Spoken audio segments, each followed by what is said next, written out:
Hello, U.S. history students. Mr. Rosenleaf coming at you today. And we're going to continue talking about what we were talking about last week before we got interrupted by some other things we needed to get done. But last week we had started talking about the end of the 1920s and how the stock market was really growing, and all of these sort of good things were happening. The stock market was really seen as this almost perpetual money-making machine. People were in the market that really had no business being in the market in some cases. People were in the market using money that they almost didn't have. They were borrowing money. They were buying stocks on margin, which meant they could buy basically 10 times more stock than they would buy if they had to supply the entire cost of the stock. And that led to stocks that were wildly overvalued.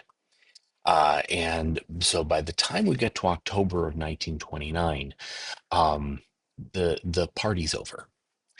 And that's what we're going to talk about today. And then we're going to see how the party's really over. So I'm calling this Stocks, Banks, and Last Call at Gatsby's Nightclub. All right, so we start to see a stock market crash, and we're going to go through some of that here in a minute.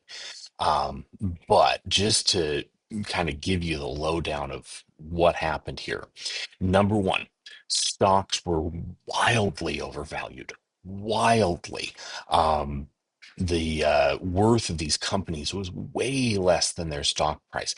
Everybody was buying stocks because, again, perpetual money machine, which was what they thought. I mean, at one point at this in this period of history, Henry Ford, who I'll talk more about Henry Ford another time.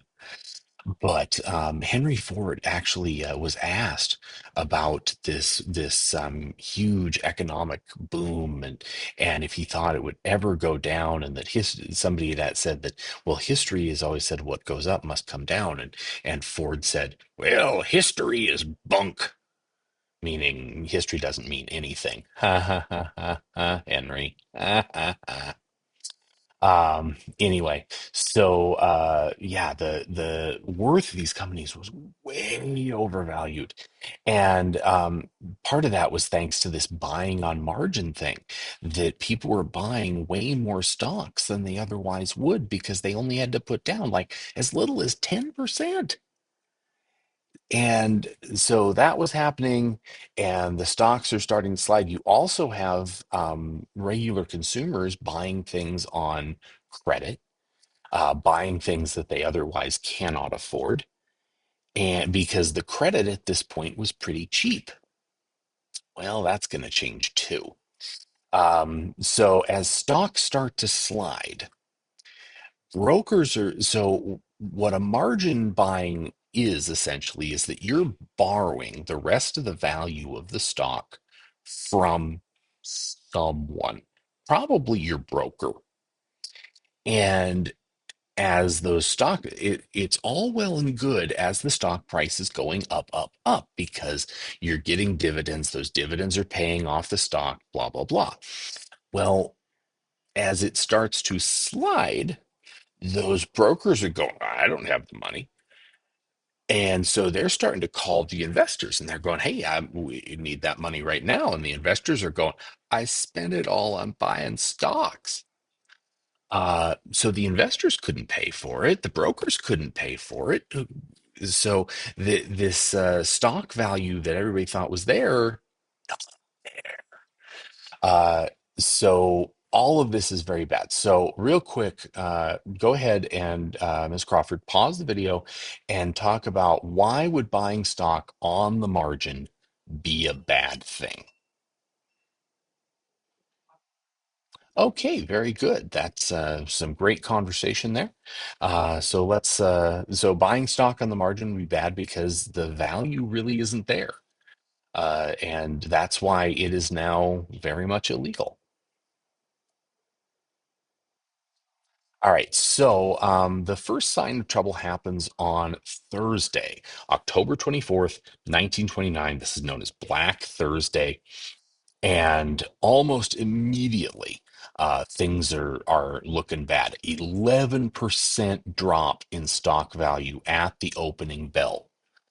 3 million shares traded in the first three minutes. Yeah, that's a lot of stock, especially back then. The ticker tape.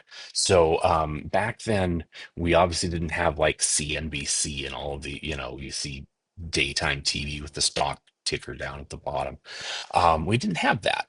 If you wanted to keep track of what the market was doing, there was what was called stock ticker.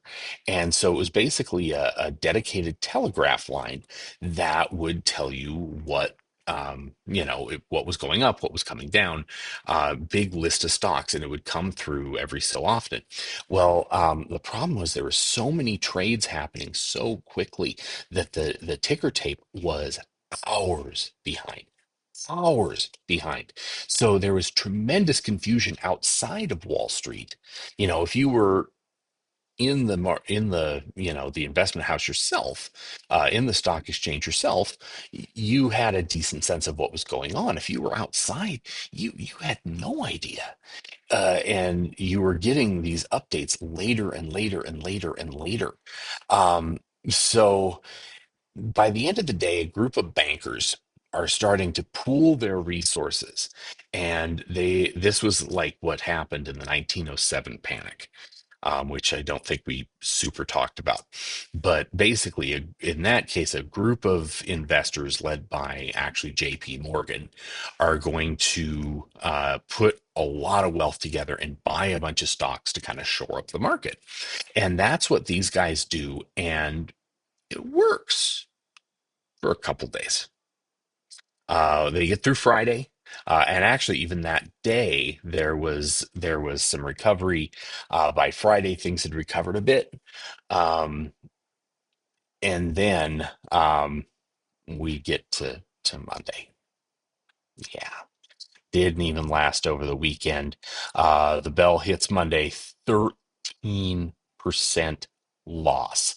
All of these investors that have been getting margin calls are trying to get the leap out of the market, and they're having trouble finding people to buy their stocks. Okay. Huge amount of trades, attempted trades. I mean, you can see just the chaos in this picture. And then the next day, Black Tuesday, October 29th, 1929, 16.4 million shares of stocks were traded and things continued to decline. Uh, by the end of the day, $14 billion in value lost. The Dow was down 12% over the 2 days. Monday to Tuesday, we're talking 23% stock value lost, gone. The Rockefeller family tried to kind of do what the other bankers had tried to do on Thursday, try and buy up some stocks, rally the market. Nope, not working. The stock ticker that we talked about, literally, so the market closes at 4:30, 5 o'clock, I think. Um, ran until 7:45 trying to account for all of the trades and all of the activity that was going on. Um, and from there, the market continues to slide. Now, there would be little periods of kind of recovery and then slide, and little periods and slide. And this continues, folks, until March of 1933. March of 1933, when finally there starts to be some kind of recovery. Now, please bear in mind that this is one of the pictures. I think this is from that Thursday. Investors just out in the streets. They don't even know what the heck just happened.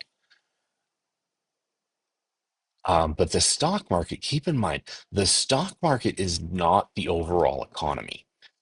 Here's more investors outside. This is outside the New York Stock Exchange building. That kind of blurry statue you see in the distance. That's a statue of Alexander Hamilton. Alexander Hamilton, who was kind of the founder of the New York Stock Exchange back when they met under a tree. Yeah, Yeah, there was no fancy buildings back when Alexander was involved. It was just like guys under a tree.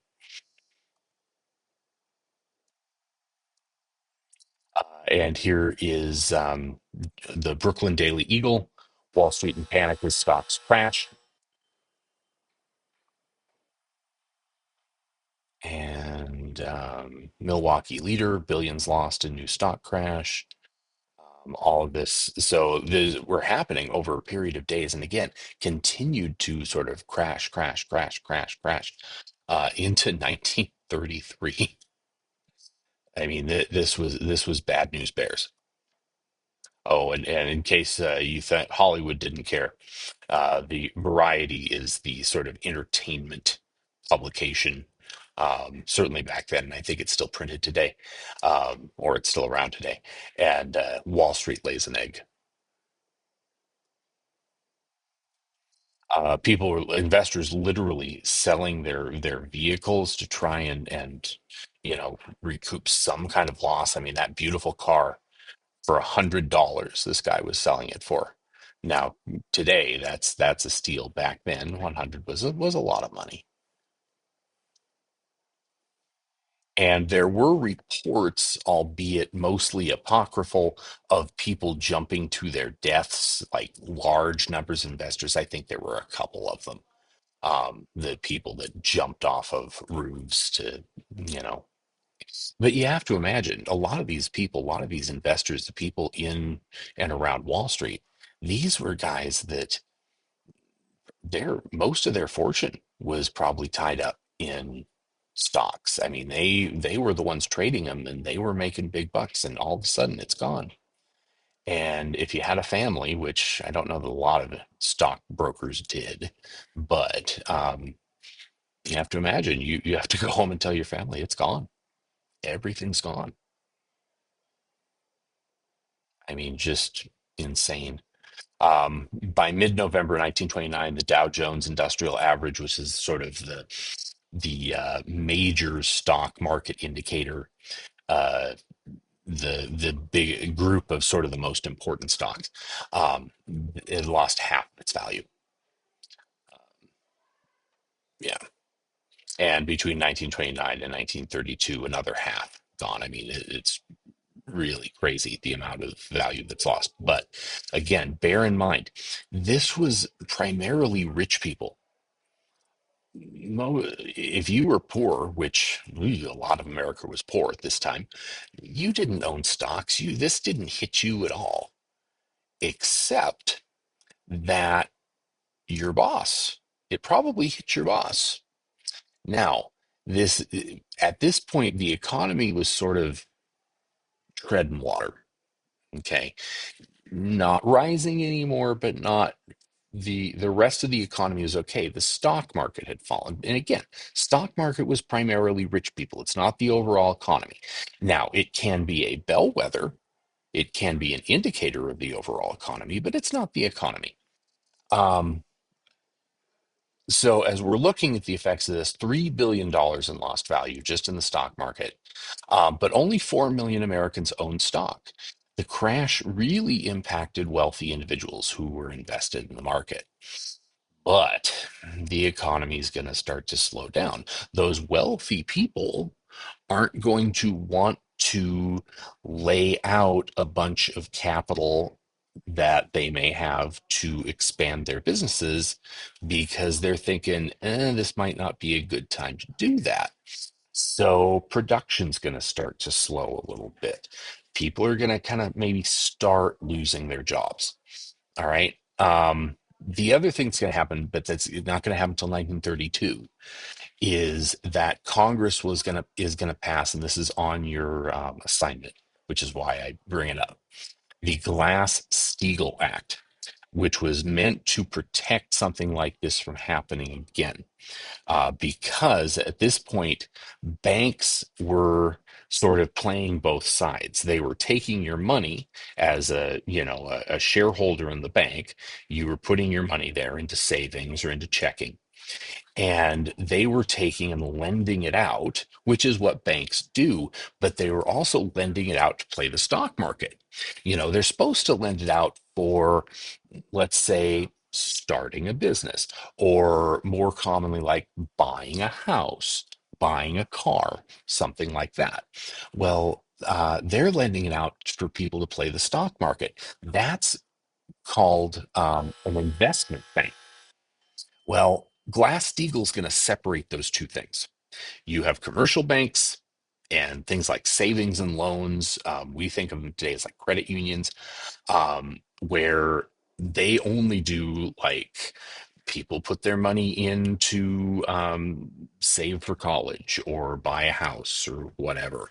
And they can lend out money to do those things. And then investment banks, where they get money and they can use it to play the stock market and make risky investments and things like that.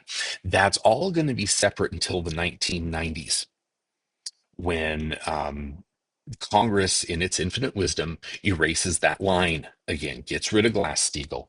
And then by the time we get to 2008, we're back in the same problem we had before. But real quick, pause the video. Why would a bunch of rich people losing money in the stock market lead the economy to slow down? That's very good. Yeah, there's some good conversation there about how oftentimes it's the wealthy that kind of drive investment and expanding businesses and things like that. And if they're losing money in the stock market, they may not feel comfortable making those expansions and things like that. So that causes things to slow. But what happens next is going to cause the economy to grind to a screeching halt, a la Wile E. Coyote hitting the side of a mountain. And that is, a year later, there will be a run on the banks. What does that mean? What is a bank run? So, a bank run is when the customers that have money in a bank demand it out, largely at the same time. And so at this time, if your bank ran out of money, if they had to turn people away that were asking for their money, the bank was considered to be bankrupt. And at this time, if your bank closed down, if it was bankrupt and it closed, and you had money in the bank, wah, wah, wah, wah, wah. Yeah, you got nothing. Absolutely nothing. You got nothing back. And in nine, so these bank failures start late in 1930. By the time we get to 1931, and you saw kind of the beginning of this on the video last week, but on the America, the Story of Us video. But by the time we get to 1931, the end of the year, 2,500 banks have failed. There were states that did not have a functioning bank by the time we get to 1932. This had wiped out $1.7 billion worth of deposits. These were deposits from people like you and me. These were deposits, kids saving for a college education. These were people saving to buy a house. These were people's lifetime savings. Gone, never to return, nothing left. And in addition to wiping out many people's deposits, investments in the bank, we're going to see 28,000 business failures. Now, why are businesses failing because the bank fails? Well, because banks are the source of operating capital for a lot of businesses. So a business doesn't necessarily sit around with, all of their money in a vault that they can just give out to their creditors and to their employees. They keep their money in banks too. And that money is gone. And you also have the fact that banks supply loans for some businesses to sort of, let's say, make payroll. Maybe they have some sort of new venture coming out. It's taken up all of their operating capital. They take out a loan to make payroll and then they pay that money back very quickly. Well, now the banks can't give out that money. They can't give out money to have businesses keep going. And so businesses are going to first start by laying off employees. They're going to start by reducing production. And eventually, without any sort of operating capital, without loans, without credit, those businesses are going to just die. They are going to close up, or they are going to go to such minimal operation that, I mean, they can't make any money, and they're barely functioning. There are businesses that were able to hang on during this, but not very many, and um, it was pretty tough. So, and if workers lose their jobs, our economy after the 1920s was reliant upon people spending money. If people didn't spend money, the economy doesn't function, and businesses can't get out of this downward spiral. If nobody's spending money, there's no profits to be made, and businesses can't get out of this thing. And by the early part of the 1930s, we are stuck. And here's a picture of one of the lines outside of this is actually that Bank of United States that at least one of the branches of it in New York. This was one of the first banks that saw a major bank run. Notice they're around the corner. They're coming out onto the sidewalks. They are basically just trying to get their money out before the bank closes. This is, I think, somewhere in the Midwest, although I see a streetcar. Um, anyway, different bank, same situation. There is a reason why people that grew up during this time period and who survived this time period were very, very frugal. And some of them never trusted banks again. They kept their money like in mattresses. They would literally fill a can with money, like a coffee can, and they would dig a hole in their backyard and literally put the money in the ground. um, my grandmother, who grew up during this time, who survived this time, um, she had a habit of anytime we went to a restaurant, if there was a basket of rolls on the table and we hadn't eaten all the rolls, by the end of the meal, those rolls would be in her purse. If there was a basket of crackers, we'd look over, the basket would be gone, in her purse. In a restaurant, and some of that stuff's not really meant for you to just take it all, but my grandmother would take it all.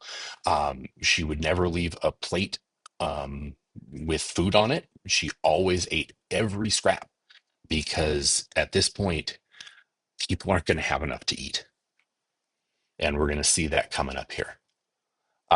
But this was about as close as America's going to come to a communist or socialist revolution in this country, because people are going to suffer due to this. It's the bank runs that are ultimately going to shut down the economy, not the stock market crash. The stock market crash was just the beginning, kind of the tip of the iceberg, the canary in the coal mine, as you were. Um, it's not what's actually going to hurt the economy. That's the shutting down of the banks. People standing in line to get their money.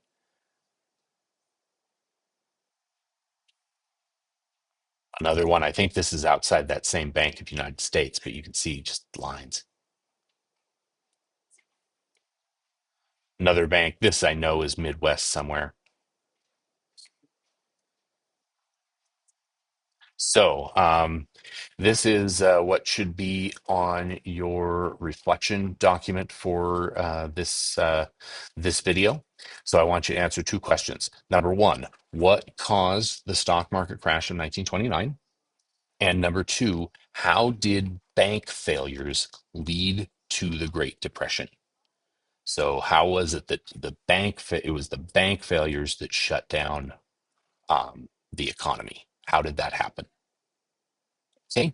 So very good. Thank you all for your attention today. I appreciate it. Have a great rest of your day and enjoy the rest of the videos on the playlist. Thanks, guys.